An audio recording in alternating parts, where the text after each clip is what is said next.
Hello students, आज हम भाषा शिक्षण के सामान्य सिद्धांतों का अध्ययन करेंगे। देखिए, इन सिद्धांतों को आप BEd first year, BEd second year दोनों में ही ये पूछे जाते हैं। शिक्षण के सामान्य सिद्धांत या भाषा शिक्षण के सामान्य सिद्धांत।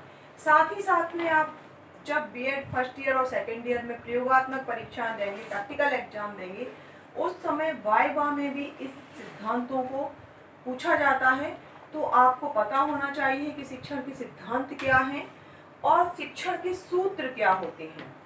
ठीक है, तो इन दोनों के बारे में आपको इस वीडियो में जानकारी में दे रही हूँ कि क्या भाषा शिक्षण के कौन कौन से सिद्धांत हैं जिनके आधार पर छात्रों को या बालकों को भाषा का अध्ययन कराया जाता है।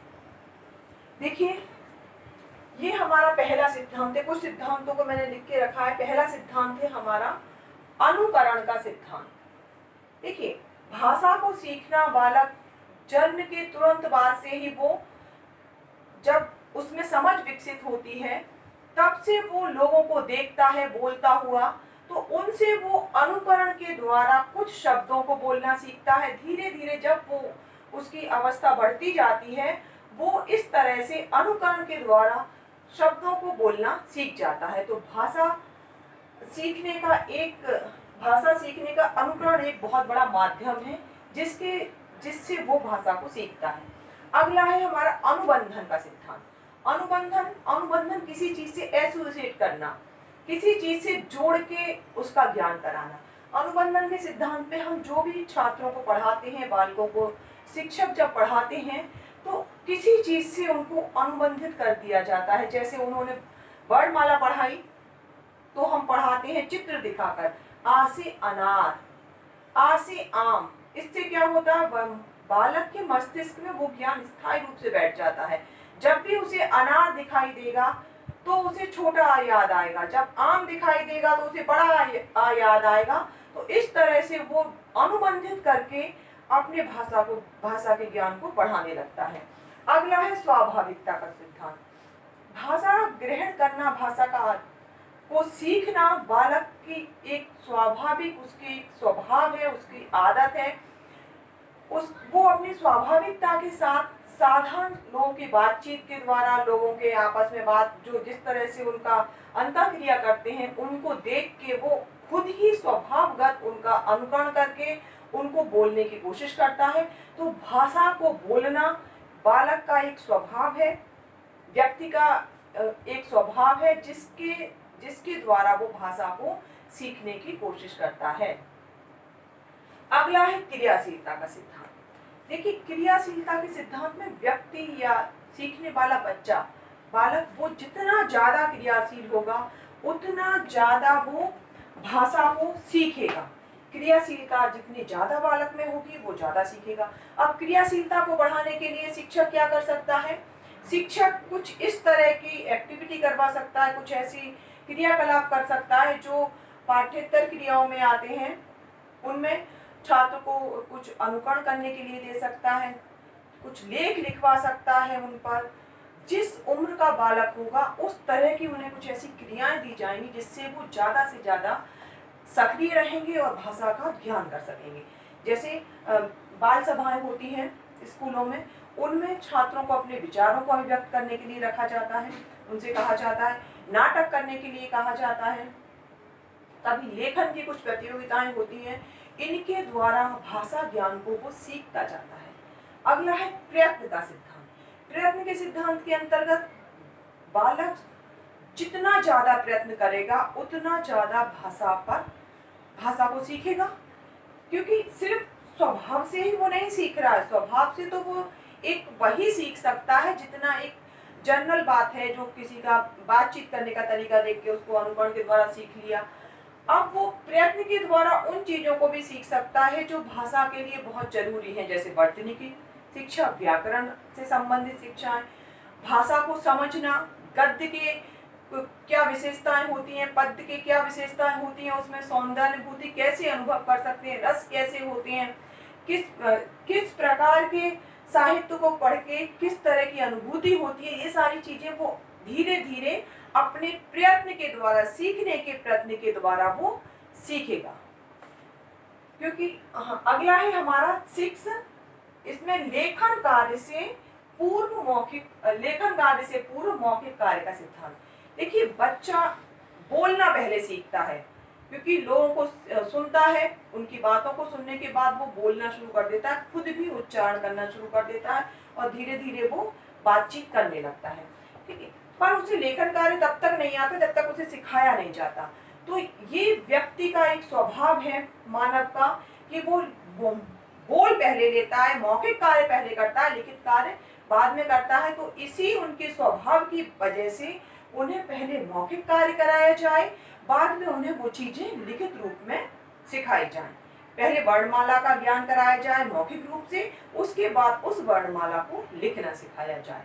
ठीक है, अगला है बोलने एवं लिखने में सामंजस्य का सिद्धांत। देखिए, हम जो बोलते हैं वही लिखा जाए।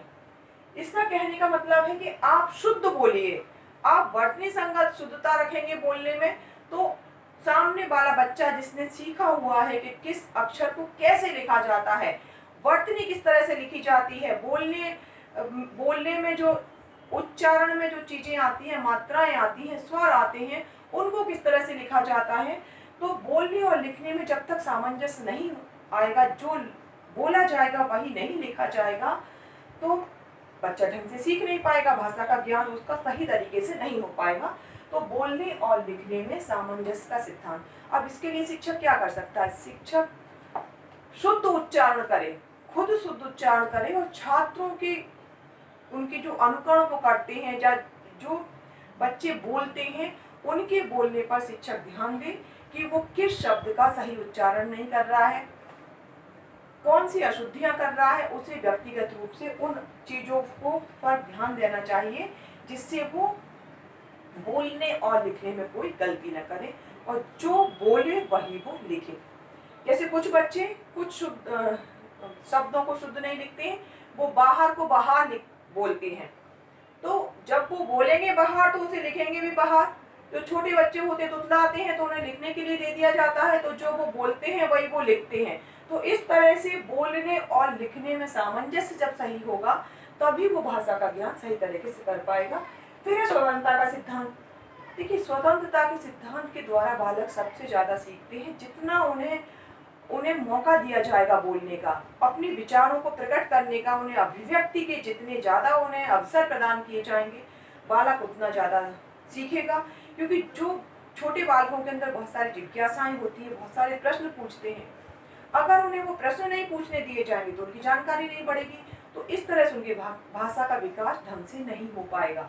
तो जितनी ज्यादा बालकों को बोलने की स्वतंत्रता दी जाएगी, उनकी जिज्ञासाओं को शांत करने का प्रयास किया जाएगा, उतना ज्यादा वो भाषा को सीखेंगे। अगला है रुचि का सिद्धांत।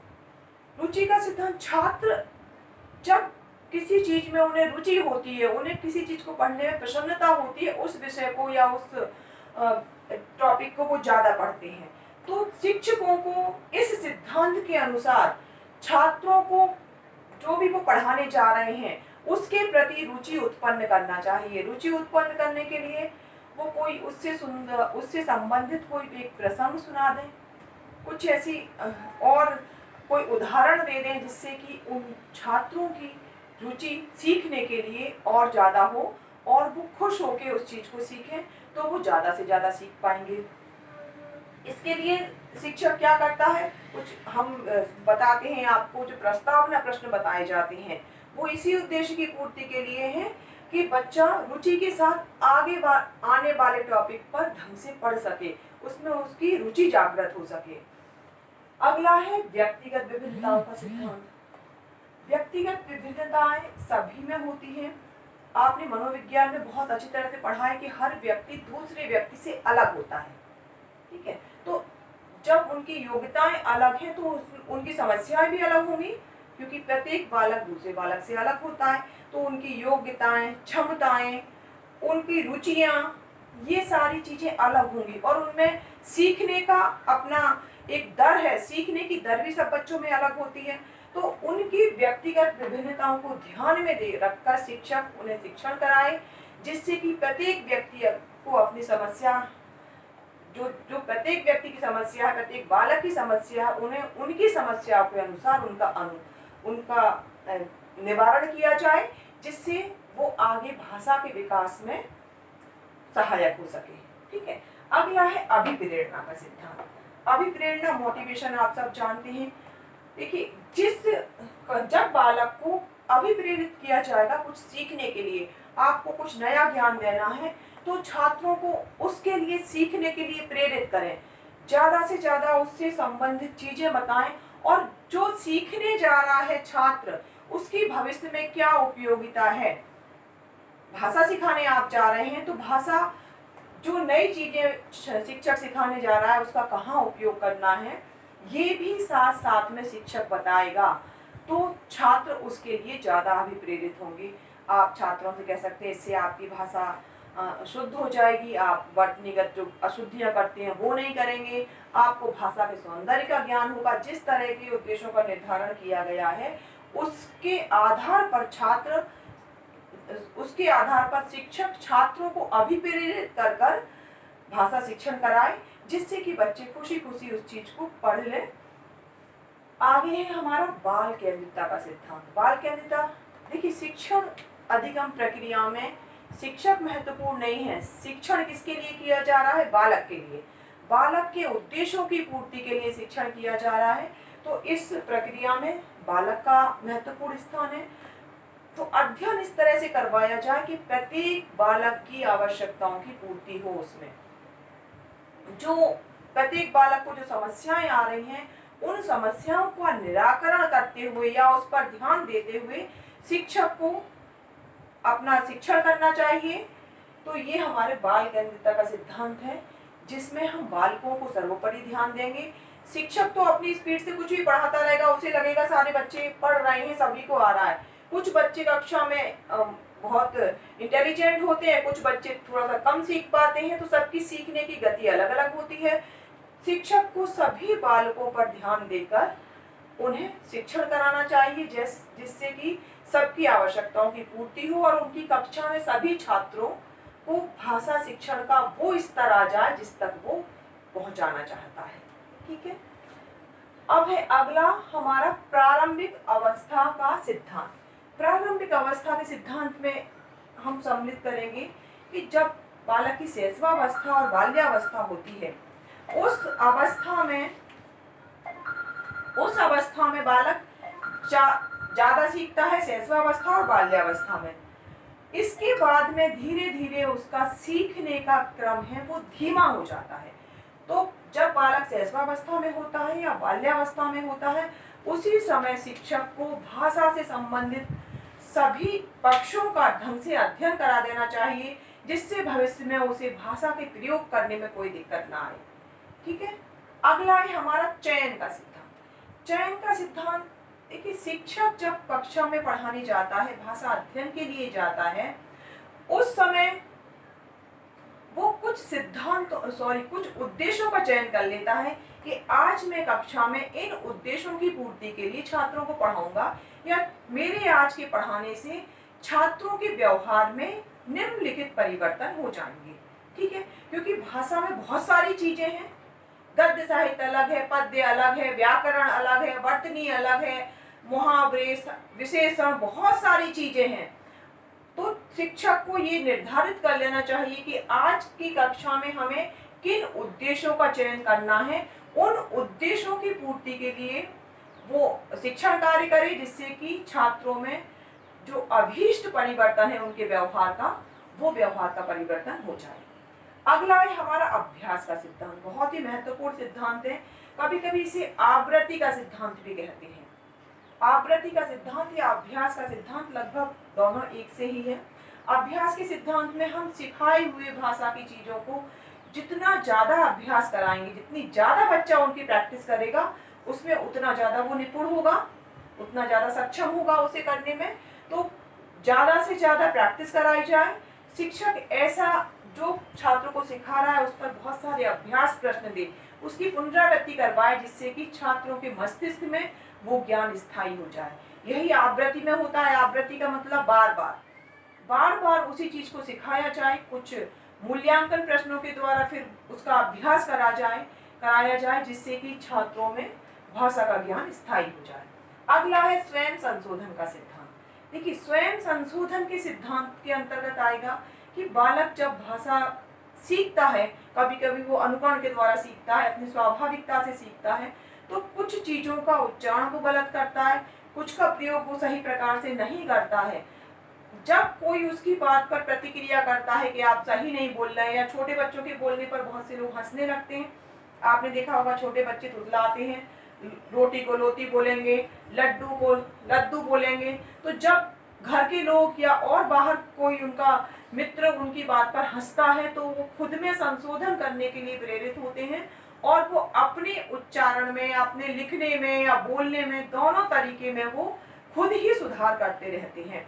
सुधार के लिए देखिए, आप लेखन में भी यही होता है। जब बच्चों को लेख लिखाया जाता है तो कभी कभी वो दूसरों से तुलना करके देखते हैं कि नहीं, इसकी लिखावट बहुत अच्छी है, मेरा लेख इतना अच्छा नहीं है, तो वो खुद के पुरानी सीखी हुई चीजों में सुधार करने की कोशिश लगातार करता रहता है। अगला है हमारा बहुमुखी प्रयास का सिद्धांत। देखिए, शिक्षक, भाषा का शिक्षक है, वो एक कक्षा में पढ़ा देगा छात्र को, अब उसी भाषा के माध्यम से अन्य जो शिक्षक है अन्य विषयों को पढ़ाएंगे। तो सिर्फ भाषा शिक्षक का ही ये दायित्व नहीं है कि वो व्याकरण संबद्ध भाषा का प्रयोग करे, सही उच्चारण करे, छात्र उसका, जिससे छात्र शिक्षक को आदर्श मानते हैं तो वो भी उसे उस तरह से उसका अनुकरण करेंगे। अन्य विषय के शिक्षकों को भी जो माध्यम भाषा जो पढ़ाते हैं, उसके माध्यम से जो पढ़ा रहे हैं विषयों को, उनका शुद्ध उच्चारण करें, छात्रों के उच्चारण पर भी ध्यान दें, उनके लेखन पर ध्यान दें, उनकी अशुद्धियों पर ध्यान दें।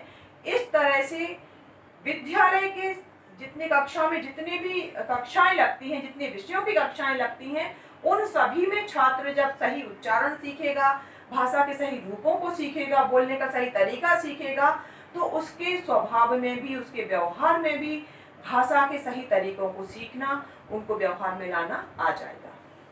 ठीक है। अगला है हमारा शिक्षण सूत्रों का सिद्धांत। शिक्षण सूत्र, कुछ शिक्षण सूत्र बनाए हैं। देखिए, ये शिक्षण सूत्र सिर्फ भाषा के लिए ही नहीं है, ये किसी भी विषय को सिखाने के लिए, किसी भी विषय के शिक्षण के लिए ये शिक्षण सूत्र आवश्यक है। आपने जो भाषा शिक्षण के सामान्य सिद्धांत देखे हैं, इन सारे सिद्धांतों में भी और विषयों के लिए भी ये जरूरी है। अगर एक दो सिद्धांतों को छोड़ दिया जाए तो प्रत्येक विषय को सिखाने के लिए इन सिद्धांतों का प्रयोग किया जा सकता है। ठीक है। तो ये शिक्षण के कुछ सूत्र हैं जिनको हर्बर्ट स्पेंसर ने दिया था। याद कर लीजिए, आपके शिक्षण सूत्रों का जो सिद्धांत है या शिक्षण सूत्र हैं सीखने के, ये हर्बर्ट स्पेंसर ने दिए थे। अब कौन कौन से शिक्षण सूत्रों का हमें ध्यान रखना है ये बताती हूँ। पहला है मूर्त से अमूर्त की ओर। बालक छोटा होता है तो पहले उन चीजों को देख लेता है, वो उन चीजों के बारे में ज्ञान प्राप्त कर लेता है जो उसे दिखाई दे रही हैं, जो वो ज्ञान इंद्रियों की सहायता से, जिन्हें वो देख सकता है, जिनका वो प्रत्यक्षीकरण कर सकता है। जैसे ये मार्कर है हाथ में, ये उसने देख लिया, उसका इसने रंग देख लिया कि काले और सफेद रंग का मार्कर है। तो ये मूर्त से अमूर्त, इसके द्वारा ऐसी चीजों के बारे में भी ज्ञान करवाया जाए जो उसके सामने नहीं है। तो मूर्त से अमूर्त की ओर, ये एक शिक्षण सूत्र है। अगला है ज्ञात से अज्ञात की ओर। जो चीजें बच्चे जानते हैं, जिस चीज को उन्होंने देखा है, उनके द्वारा उस चीज की जानकारी कराई जाए जो वो नहीं जानते हैं, जिसने वो नहीं देखी है। तो पहले हम मूर्त चीज को पढ़ाएंगे, उसके बाद में अमूर्त की ओर जाएंगे, फिर हम ज्ञात को पढ़ाएंगे। ज्ञात चीजें जो बच्चों ने देखी है, जैसे भूगोल का शिक्षण कराना है, भूगोल के शिक्षण में हम वो चीजें पढ़ाते हैं, अपने आसपास का भूगोल बताते हैं, उसके बाद हम विश्व का भूगोल बताएंगे। नहीं तो बच्चा कैसे समझेगा, जब उसने अपने आसपास का वातावरण नहीं देखा है तो वो बाहर के वातावरण के बारे में क्या जानेगा। तो ये सारे शिक्षण के सूत्र यही भाषा में अप्लाई होते हैं, ये अन्य विषयों में भी यही अप्लाई होंगे। ठीक है। फिर है सरल से कठिन। सरल चीजें जो बच्चे छोटे बच्चे होते हैं, जितनी सरल चीजों को उनके सामने रखेंगे वो उतनी जल्दी उन्हें सीखेंगे। धीरे धीरे उन पर जटिलता का क्रम बढ़ाया जाता है। जैसे हम देखते हैं सरल से कठिन में, पहले हम बच्चों को वर्णमाला सिखाते हैं, उसके बाद हम बिना मात्राओं के शब्दों का ज्ञान कराते हैं, जिससे कि छात्रों को कोई कठिनाई ना हो। जब वो बिना मात्राओं के शब्द लिखने लगते हैं तो फिर उन्हें हम मात्राओं वाले शब्द लिखाते हैं। जब इन सब का ज्ञान हम बच्चों को करा देते हैं, उसके बाद हम क्या करवाते हैं, जो आधे शब्द हैं, मिश्रित शब्द हैं, उनका हम उन्हें ज्ञान कराते हैं। तो सरल से कठिनता की ओर उनका शिक्षण कराया जाता है। अगला है विशेष से सामान्य की ओर। पहले कुछ विशेष चीजें छात्रों को बताई जाती हैं, उनके आधार पर हम बच्चों को दिखाते हैं, विशेष चीजें दिखाती हैं कुछ, उनके आधार पर उनका हम सामान्यकरण कराते हैं, जिससे कि उसका ज्ञान छात्रों को ढंग से हो सके। जैसे जब हम व्याकरण पढ़ाते हैं तो व्याकरण में जैसे आपने संज्ञा पढ़ाना शुरू किया तो हम दिखा देंगे ये क्या है, दूसरी चीज हमने उठाई, छात्रों ये क्या है, बच्चे इन सब साधारण चीजों को जानते हैं। तो इस विशिष्टता से हम एक सामान्यकरण कर देते हैं, वस्तुओं को, व्यक्ति के नाम को, शहर के नाम को, इन सब को हम संज्ञा कहते हैं। तो विशिष्टता से सामान्यता की ओर हम शिक्षण कार्य कराते हैं। ठीक है, अगला है पूर्ण से अंश की ओर। पहले हम किसी पूरी चीज का ज्ञान कराएंगे, फिर हम उसके अंदर अंशों का ज्ञान कराएंगे। जैसे आपने ये पेन दिखा दिया, ये किससे बना है ये हम बाद में बताएंगे, पहले इसको उसने प्रत्यक्षीकरण किया, ये क्या है, फिर ये किससे बनी है ये बताया जाएगा। इसमें जो पेन में स्याही पड़ी है वो किससे बनती है। तो हम अंशों का अध्ययन बाद में कराएंगे, पहले पूर्ण का अध्ययन कराएंगे, क्योंकि पूर्ण को परसीव करना, उसे सीखना छात्रों के लिए ज्यादा आसान है। उसके बाद हम उसके अंशों का उसे अध्ययन कराते हैं। फिर है अनिश्चित से निश्चित की ओर। देखिए, छात्र ज्ञान प्राप्त करता है या शिक्षा को सीखता है, भाषा को सीखता है, ये सारी चीजें क्या है, अनिश्चित ज्ञान है। जिस चीज को उसने देखा उस चीज को उसने वैसे ही ग्रहण कर लिया जैसे वो दिखाई दे रहा है, उसके बारे में कोई उसे निश्चित ज्ञान नहीं है। इसी उसके सीखने को आधार बनाकर धीरे धीरे जो चीजें हैं उनके बारे में एक निश्चित ज्ञान छात्रों को कराया जाता है। तो ये हमारे शिक्षण के सूत्र हैं, जिनके आधार पर छात्र सीखते हैं, या शिक्षक हमेशा इन्हीं सूत्रों को ध्यान में रखकर छात्रों को भाषा का ज्ञान और अन्य विषयों का ज्ञान देता है। ठीक है, तो आज आपने देखा कक्षा में भाषा शिक्षण के सामान्य सिद्धांत क्या होते हैं और भाषा शिक्षण के सूत्र क्या होते हैं, या शिक्षण के सूत्र किसे कहते हैं। ये सारी चीजें देख लीजिए, आप ढंग से याद कर लीजिए, क्योंकि इनकी आवश्यकता आपको हमेशा पड़ने वाली है। चाहे आप कोई एग्जाम देते हैं, तब आप टेट का एग्जाम देंगे, सी टेट का एग्जाम देंगे, शिक्षक बनने के लिए आप जो भी परीक्षाएं देंगे, उसमें ये शिक्षण के सिद्धांत और शिक्षण के सूत्र अक्सर पूछे जाते हैं। तो ये आपको याद होना चाहिए। ठीक है, तो आज की वीडियो में इतना ही बच्चों।